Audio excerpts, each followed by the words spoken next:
Saturday Night Live skewered President Biden and Kyle Rittenhouse's acquittal on this weekend's show. Friday was a weird one for Biden, Weekend Update co-anchor Colin Jost said at the top of the fake news segment. He went under anesthesia for a colonoscopy, and when he woke up the House had passed the $2 trillion social safety net bill. The Rittenhouse verdict was announced and a woman had technically been president for the first time ever. And while Biden was processing all that, he was rushed off to pardon a turkey named Peanut Butter. Jost noted that Biden had just turned 79. Half the country already thinks he's senile. You can't drop all that on him the second he comes out of the gas, he said.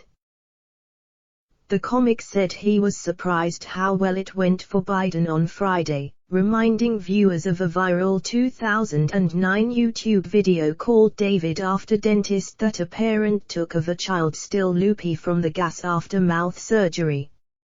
Jost said he was surprised no one posted a Biden after colonoscopy video.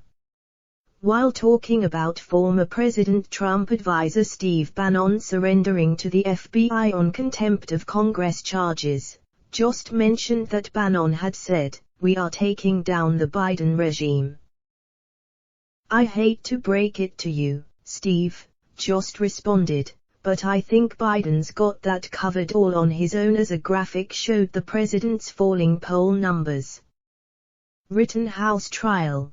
The show spent much of its political punch Saturday focused on Kyle Rittenhouse's acquittal on murder charges after he shot and killed 2 people and hurt another during a Black Lives Matter protest and riot in Kenosha, Wisconsin, last year.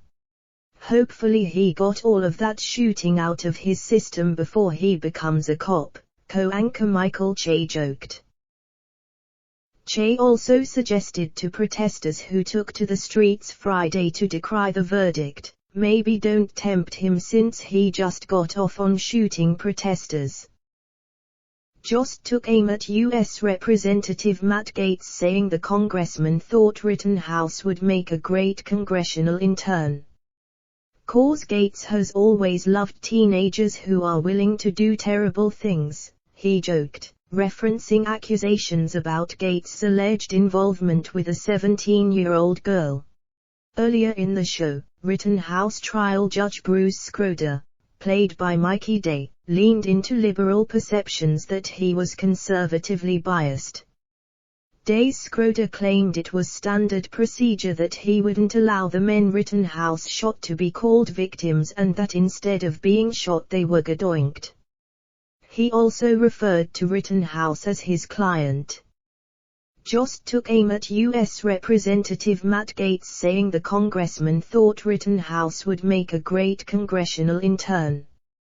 "'Cause Gaetz has always loved teenagers who are willing to do terrible things," he joked, referencing accusations about Gaetz' alleged involvement with a 17-year-old girl.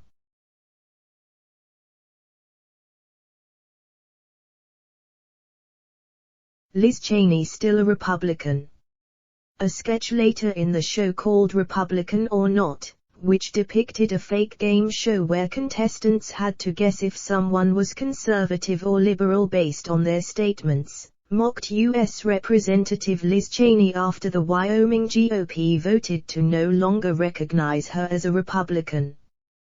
"But I am a Republican," Cheney, Cecily Strong, argued after coming onto the game show and being told by host Kenan Thompson she isn't one. "You might tell everybody that," Thompson as the host laughed.